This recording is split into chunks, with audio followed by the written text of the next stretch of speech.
Today's video is about painting fish, and most importantly, the only thoughts worth listening to.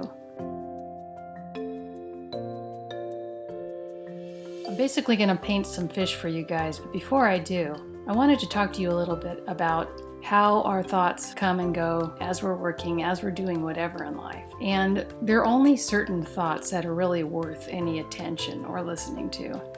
These are the thoughts that give a sense of creativity, that give a sense of inspiration. They're a quickening, they're a spark. They're the thoughts that are new. They're not reruns of something that has happened already or familiar to you. They're brand new. These are the thoughts that are coming from something bigger, something that's an in-the-moment energy. And we as humans have all kinds of repetitive thoughts. And I've been learning more and more about not listening to these repetitive negative thoughts, or sometimes they even appear to be positive thoughts, but they're just too familiar to me. They're thoughts I'm just rehashing, thoughts that I've had before. And while I'm doing that and I'm all caught up in it, there's no room in there for me to pick up on the subtle and sometimes not so subtle creative thoughts, the new thoughts, those sparks of inspiration that get us moving forward in a new direction. This is all about being aware that when these thoughts come that you're familiar with, you can let them go by. You don't have to give them any attention. They don't need you to change them. They don't need you to meditate around them. They'll go on their merry way the less attention we give to them. And that starts to leave more and more space for new thought to come. And this is what happens in the creative process. We work along and crap comes into our mind. Oftentimes that distracts us from what we're doing or is convincing us of something being wrong. And those are the thoughts we can just ignore and keep moving. So I think it's time to start this painting. Let me turn on the camera and I'll be right back with you. I use Winsor & Newton watercolors. I really love these watercolors. They're professional quality watercolor. They have tons of pigment in them, so you don't have to use as much of them as you do with a student grade watercolor. I'll link below to Winsor & Newton watercolors.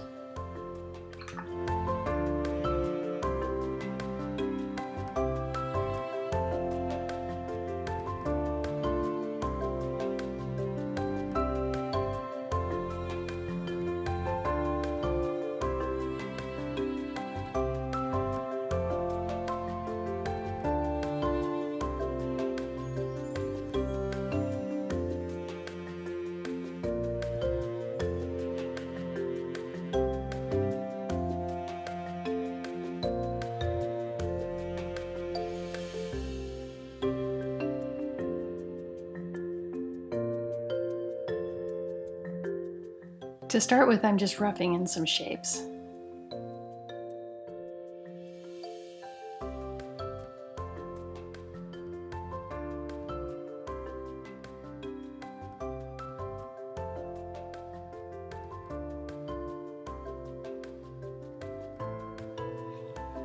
So my goal with these fish, if there is a goal, is just to make some funky shapes. I'm not thinking a whole lot right now about whether they actually look like fish. They're a blob with a tail on it, kind of like how I do cats. And now I'm going to move on to doing the line work, or maybe I'll add a little more watercolor once this dries. Of course, I got to do my eyeballs and all the features and such.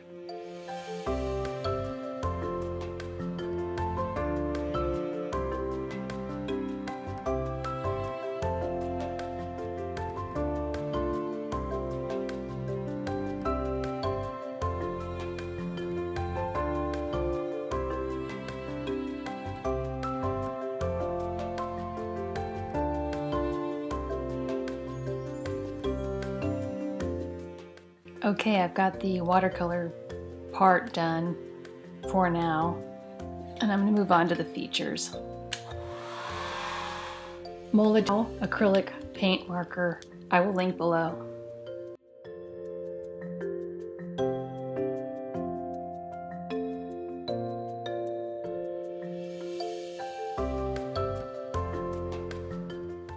I've decided I'm going to throw some felt pens in here just to give a little variation.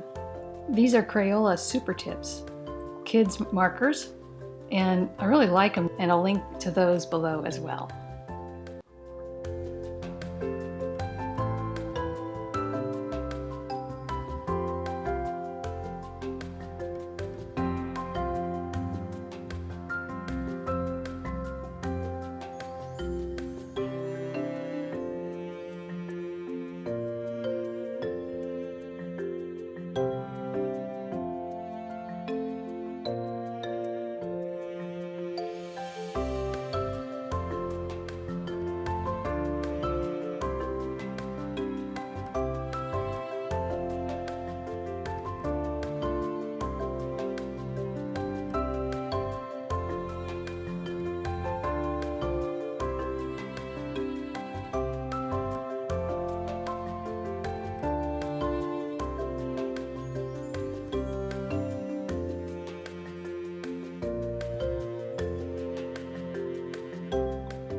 I'm moving on to the features now, and I'm going to use glasses.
Things are getting a bit sloppy here.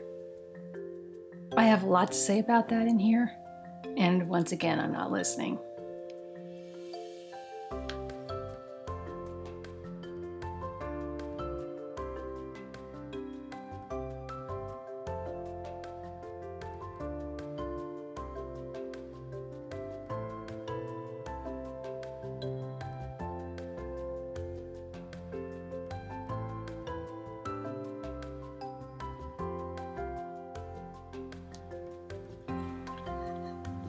Okay, I'm gonna call this done.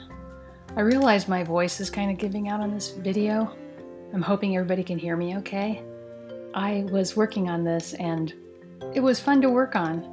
And I had lots of thoughts coming that were not very useful to me, so I just didn't pay attention to them. I got these fish done, and that's all that matters for now.